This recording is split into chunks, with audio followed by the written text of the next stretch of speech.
योगेश तिवारी ने महिला को लेकर कलेक्टर से मुआवजे की मांग।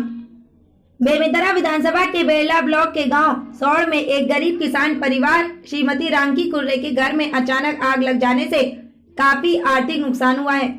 इस दुर्घटना से पूरे परिवार के सामने रोजी रोटी की समस्या पैदा हो गई। कुर्रे परिवार में रांकी कुर्रे की पति का भी बहुत पहले स्वर्गवास हो गया। परिवार में 2 छोटे छोटे बच्चे हैं, सामने दिवाली है और गरीब किसान परिवार का घर जलकर राख हो गया है। किसान नेता योगेश तिवारी गांव सौड़ पहुंचकर आगजनी और नुकसान का जायजा लिया।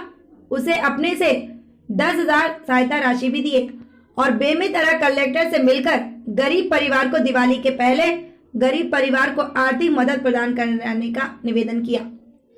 कलेक्टर से किसान नेता योगेश तिवारी ने कहा कि आज पूरा बेमेतरा विधानसभा के किसान के सामने समस्याओं का अंबार लगा है।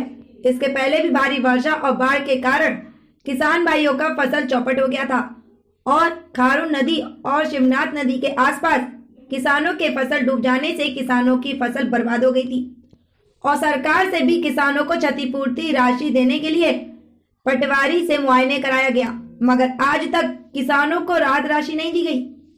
आज किसान भाई और आम जनता पिछले 10 महीनों से कोरोना महामारी के चलते परेशान है। प्रदेश सरकार आज किसानों को जो मदद करनी चाहिए वो मदद नहीं कर पा रही है। कुछ दिन पहले एक बालक ने अमोरा पुल से कूदकर जो आत्महत्या का मामला आया था, उसमें कुछ संदेह परिवार वालों ने जाहिर किया है। उनके सारे संदेह के लिए हमने एसडीओपी बेमेतरा को जांचकर्ता अधिकारी नियुक्त किया है और जो जो उनकी आशंका है उसमें विस्तृत जांच करवाई जाएगी और अगर कुछ भी पाया जाएगा तो संबंधित के खिलाफ कार्रवाई की जाएगी। सर, किस तरह के संदेह व्यक्त कर रहे हैं? कुछ इनके संदेह है कि नहीं, ये आत्महत्या नहीं है, किसी ने धक्का दिया हो सकता है या कुछ और हो सकता है, तो इसके चलते हम लोग जांच करते हैं।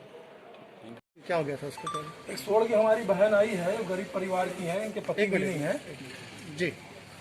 ये इनके घर में अचानक कल परसों शाम को दोपहर में आग लग गया। शायद ये लोग, इनका कहना है कि भगवान को हम लोग दिया जला के खेत में कुछ धान वान में कहीं काम वाम करती हैं, वहाँ गई थी। जब आई तो पता चला पूरा घर जलने लगा, तो आसपास के लोगों ने बुझाने का प्रयास किया, लेकिन बहुत क्षति हुई है। आज इनके पास खाने पीने का संकट है, मजदूरी बेचारी करती हैं, अपने बच्चों को पालती है। तो मैं अपने तरफ से 10,000 रुपये इनको सहयोग राशि मैंने प्रदान किया है और सरकार से मैं निवेदन करता हूं, कलेक्टर साहब से मैंने निवेदन किया है कि प्राकृतिक आपदा में इनको कुछ सहायता राशि दी जाए ताकि अपने जीवन यापन कर सकें।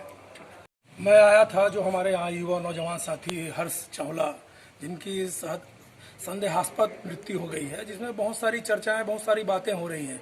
सच्चाई क्या है? हम चाहते हैं उनकी न्यायिक जांच की जाए, जो भी तथ्य है उसको सार्वजनिक किया जाए। अगर घटना है तो घटना, या किसी प्रकार का षड्यंत्र है तो षड्यंत्र, वो सभी चीज़ सामने आए। इसके लिए हम लोग कलेक्टर साहब से, एसपी साहब से, हमारे सिख समाज के भी युवा नौजवान साथी आए हैं। हम लोग चाहते हैं उनके खिलाफ कार्रवाई की जाए। अगर षड्यंत्र है उनको गिरफ्तार किया जाए। अगर दुर्घटना है तो दुर्घटना किन कारणों से हुआ उसके बारे में जाँच करके बताया जाए।